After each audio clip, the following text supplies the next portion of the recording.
Hey guys and girls. Just note, if I say guys, I just mean all you guys, everyone. So just to follow on from the previous video, it just occurred to me that a lot of people probably don't understand what we mean when you say sensitive to sound, light, movement. So, lots of people go, well, I'm sensitive to sound, I find it irritating. Or, sometimes I find it hard to listen to someone in a crowded room, that kind of thing. But so for me and a lot of people suffering CFS, that means cannot bear the slightest sound. So for the periods of time where I was basically bedbound, I could not tolerate even the sounds of birds outside. The things that I once found pleasurable, enjoyable, all sound basically. Even the sound of my mother's loving voice, looking after me. Unfortunately, I have a beautiful mum who has, just given me so much love and care through this journey. And I know not everybody has that. So, really, really, really grateful for that, for her. Thanks, Mum. So, but I was bedbound for, periods of time. It was excruciating. Like you wouldn't just hear it. The sound would go through all of your nerves, felt like go through your entire nervous system, like scratching, grating sand ants churning through your nerves and just every cell of your body. It was just insane.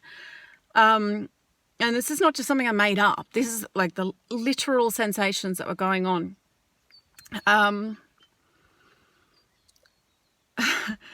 The times that I got to the beach in the early days, I'd sort of get in the water and it would just create pain. And I'm like, I love the beach.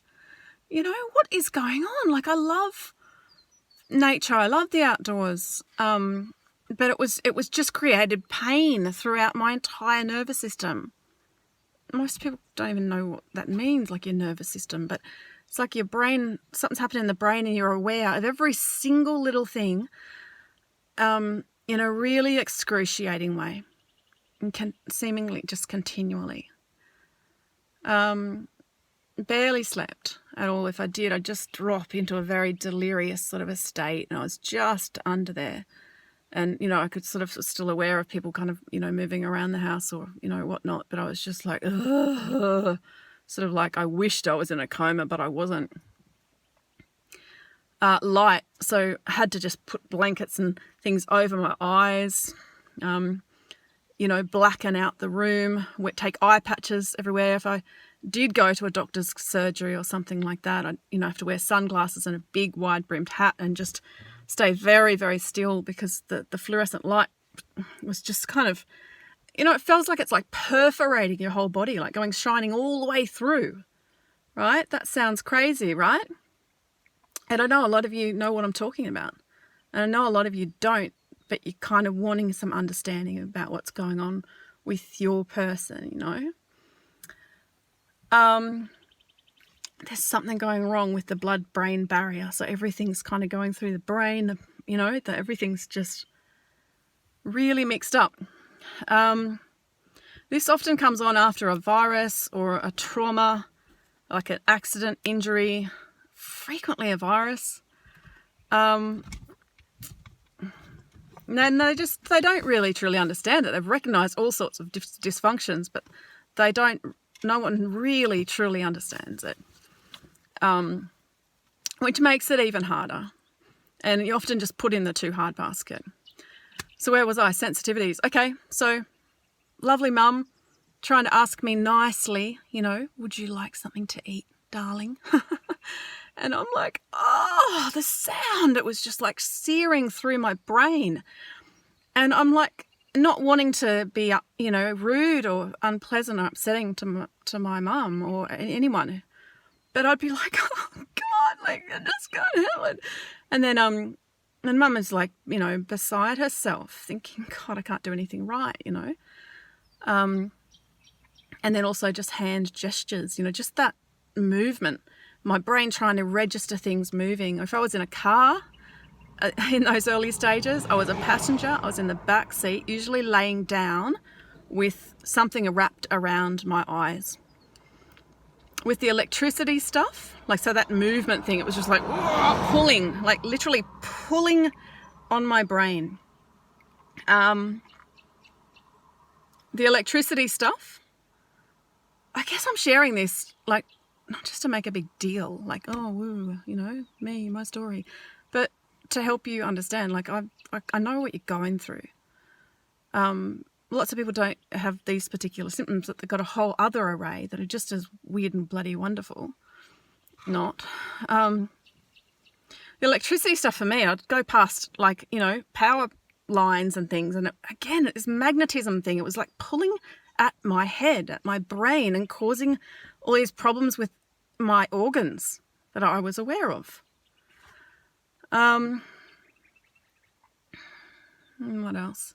So phones, you know, smartphones sort of coming in. My husband was real, like, into his gadgets and stuff, and he'd be going, oh, check out what I got. And I'm like, oh, you know, light and sound and movement and everything happening too quickly. And my brain was trying to, like, take things in little freeze frames.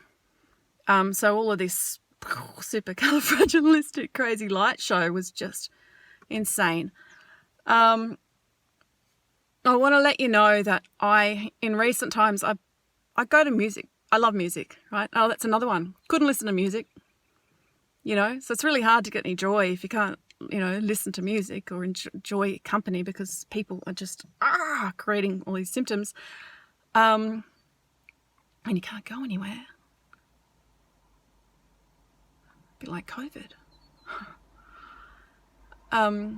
Yeah, so it's really hard to find joy. You know, you can't exercise, listen to music, stand up for more than a few seconds. So it's really hard to even cook for yourself what you need, let alone, you know, something really pleasurable. Going outside, yeah, you know, I used to love this. There's just that sense of, like, you know, that your energy is just so depleted that, you know, those happiness, joy levels are not met. You're really, really in that scratching for, you know, sheer survival mode. So I go to music. I love live music, always did, you know, until CFS. I just want to let you guys know, for some encouragement, you know, for someone who's been there through the trenches, you can get back to a stage where you can go out and enjoy loud music, live music. You know, from time to time, if there's something enjoyable, you know, you can do that. You can even go back to, like, having a few drinks here and there and going dancing. I love dancing. I'm often the first person up on the dance floor and, you know, party starter. So I'm telling you these things to give you hope, you know, because I know what it's like when you're in that space. It's like, where is the light at the end of the tunnel? Where is this going? You know, what can I hope for? So if I can leave you with something, start thinking about what you're going to do when you recover and as you recover. Think about the things that you enjoy. It doesn't have to be like crazy, fanciful, imaginative, because we often get stuck in that in CFS, like you can't do anything else but just kind of like all this vision stuff. And sometimes that, although helpful, like mental rehearsal, it's helpful to a point. And I'm a big believer in visualization, but if it's just kind of like you're all in your imagination, that can be a block as well. You know, you need to think, what do I want to do? Now, how am I going to do it? Get really practical. So it might mean, I just want to enjoy, you know, sitting in the park in the sun again, you know, and just seeing the kids play. So, you know, think about, where's a nice park nearby? What would I need to do? What assistance might I need? How could I do it myself? Plan, and then action your plan. It might mean sitting in the garden for 2 minutes to begin with, and then 5 minutes, and then 10 minutes. And that might be, you know, consecutive days, or it might be once a week. might be once every 3 days. It has to be something that you really want to do, like to actually draw you toward it. Don't just come up with some idea that you don't even care about. Like, give me something that you like. You might have forgotten what you like, but just go back to one of those old things that you liked and try that out. Or something new, you know, that you always wanted to do, but you never really got into. So visualize, plan, action your plan. Be prepared to face a few fears, and don't get me wrong, I understand that, you know, your system can go into complete disharmony and, you know, it's almost like panic attack kind of stuff, and yet it's not. It's just complete chaos. So you've got to kind of be prepared to face that, but just, you know, lean into it. Be gentle on yourself, but know that each time you step out that bit more, you're going to kind of have to deal with that, but you will find ways to cope. So often people recommend preemptive resting. So rest before and then post-exertional rest, and rest after, and plan that in.